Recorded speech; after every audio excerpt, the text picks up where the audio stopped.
Você tem certeza da sua salvação? Esta é uma pergunta que eu não sabia responder. Durante todo o meu tempo como adventista, chegaram a perguntar isso no púlpito e eu fiquei em dúvida. Será que levanto a mão ou não? E por que será que isso acontece não só comigo, mas com muitos adventistas? Eu tive a experiência de conversar com algumas pessoas que ainda são adventistas e questioná-la: você tem certeza da sua salvação? E algumas disseram não, outras diziam: eu estou fazendo a minha parte.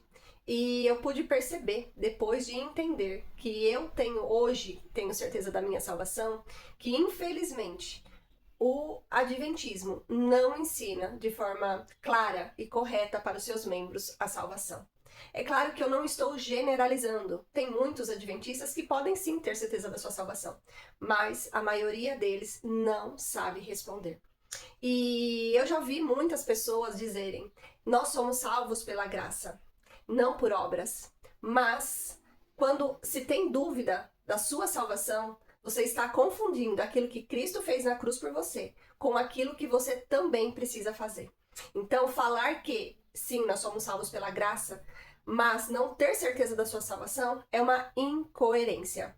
Então, hoje eu quero trazer alguns versículos para você entender a salvação pela graça. Em João 3,16, um versículo muito conhecido por todos nós. Porque Deus amou o mundo de tal maneira que deu seu Filho unigênito para todo que nele crê não pereça, mas tenha a vida eterna.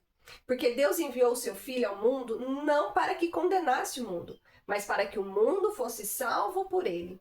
Quem nele crê não é condenado, mas o que não crê já está condenado, porque não crê no nome do unigênito Filho de Deus. Neste versículo, nós vemos a ação, o verbo crer, eu creio. A partir do momento que eu creio no Filho de Deus, que eu creio em Jesus como Senhor e Salvador da minha vida, que eu creio na graça maravilhosa, que foi a morte de Jesus na cruz para a remissão dos meus pecados, para quando ele ressuscita e a promessa dele vir me buscar, quando eu creio nessas promessas, quando eu creio nesse cumprimento de Jesus, eu tenho a vida eterna. Não é eu terá a vida eterna ou eu poderá ter a vida eterna. Não, eu tenho. A partir do momento que eu creio, eu tenho a vida eterna. E aqui não está falando e você terá a vida eterna se você cumprir isso. Você terá a vida eterna se você fizer aquilo. Não. A nossa ação é crer no Filho de Deus. A nossa ação é crer no nome do Filho de Deus, que é Jesus Cristo. Outro versículo que eu queria compartilhar com vocês está em Efésios 2:8. Porque pela graça vocês são salvos, mediante a fé. Isso não vem de vocês, é dom de Deus. Não de obras, para que ninguém se glorie. Pois somos feituras dele, criados em Cristo Jesus para boas obras, as quais de antemão preparou para que andássemos nela. Então, pela graça, vocês são salvos. E qual que é a nossa ação aqui? Nesse contexto, fazer boas obras? Não. Fé, essa é a nossa ação. É ter fé no Filho de Deus. É crer e ter fé no Filho de Deus. E não é de obras para que ninguém se glorie, para que ninguém tenha a oportunidade de falar assim: mas eu faço mais obras do que aquela pessoa. As minhas obras são melhores que aquela pessoa. Então Jesus vai me salvar e não vai salvar aquela pessoa. Para que ninguém possa ser julgador de outras pessoas para a salvação ou para a perdição. Por isso, tudo está centralizado naquilo que Cristo fez na cruz por cada um de nós. Naquilo que Jesus cumpriu em nosso lugar. Porque se dependesse de nós, ninguém nesta terra seria salvo. Então, a nossa parte é ter fé, é crer no Filho de Deus. E sobre a questão das obras, eu vou fazer um próximo vídeo falando essa questão das obras, da nossa parte no cumprimento aí da nossa vida, da nossa santidade, da nossa caminhada. Mas obras não tem nada a ver com salvação. Salvação é unicamente pelos méritos de Cristo na cruz, certo? Outro versículo que eu queria compartilhar está em 1 João, capítulo 5, do verso 11 ao verso 13. E diz assim: e o testemunho é este, que Deus nos deu a vida eterna. E esta vida está no seu Filho. quem tem um filho tem a vida. Quem não tem o Filho de Deus não tem a vida. Essas coisas escrevi a vocês que creem no nome do Filho de Deus, para que saibam que têm a vida eterna. Olha que mensagem mais linda e preciosa. A vida eterna está aonde? Está em Cristo. Está na pessoa de Cristo, na pessoa do Filho de Deus. Se eu creio no nome de Deus, se eu creio em Jesus Cristo como Senhor da minha vida, eu tenho a vida eterna. Ele me dá a vida eterna. Então, a minha função neste capítulo, nesses versículos, é o quê? Crer no Filho de Deus. Quem tem o Filho, quem crê no Filho, quem tem o Filho, tem a vida. Quem não crê, não tem a vida. Qual que vai ser a diferença lá nos finais do tempo? Como Jesus vai separar os salvos e os perdidos?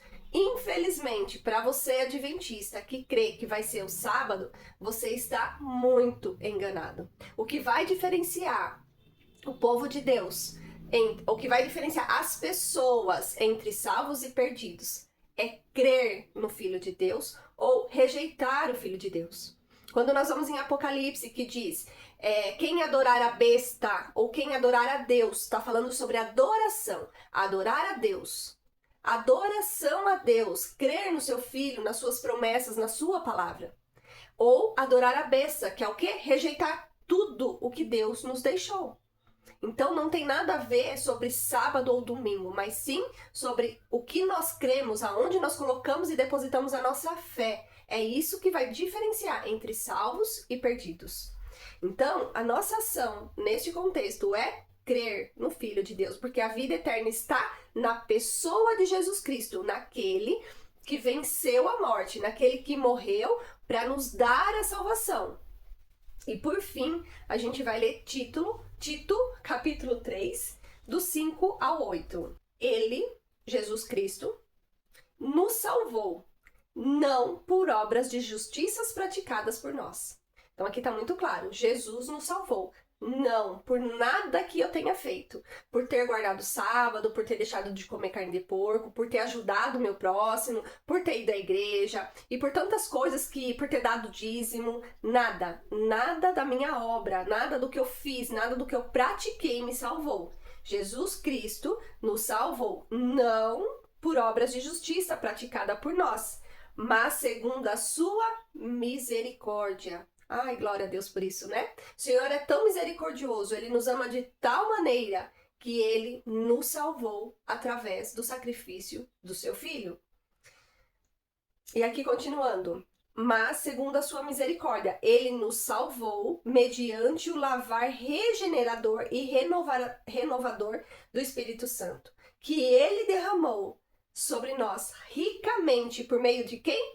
Jesus Cristo, nosso Salvador, a fim de que, justificados por graça, nos tornemos seus herdeiros segundo a esperança da vida eterna.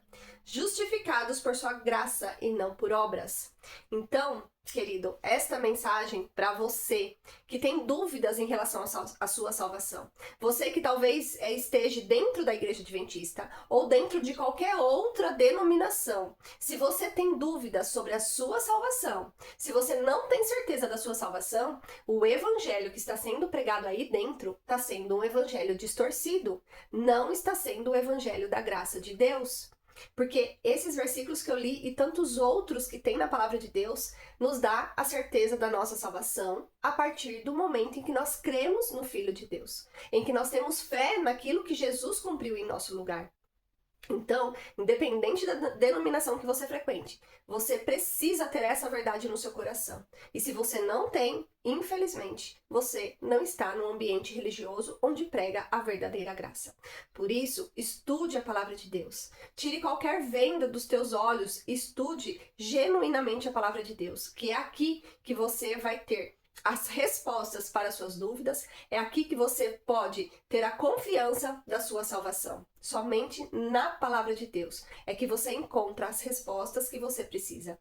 E Jesus diz, eu sou o caminho. Jesus, ele deixa claramente que ele é o caminho, ele é a verdade e ele é a vida. Então, que nenhuma denominação te prenda a entender verdadeiramente o evangelho de Cristo Jesus. Que Deus te abençoe e que essa mensagem fique no seu coração e que a partir de hoje você tenha certeza da sua salvação.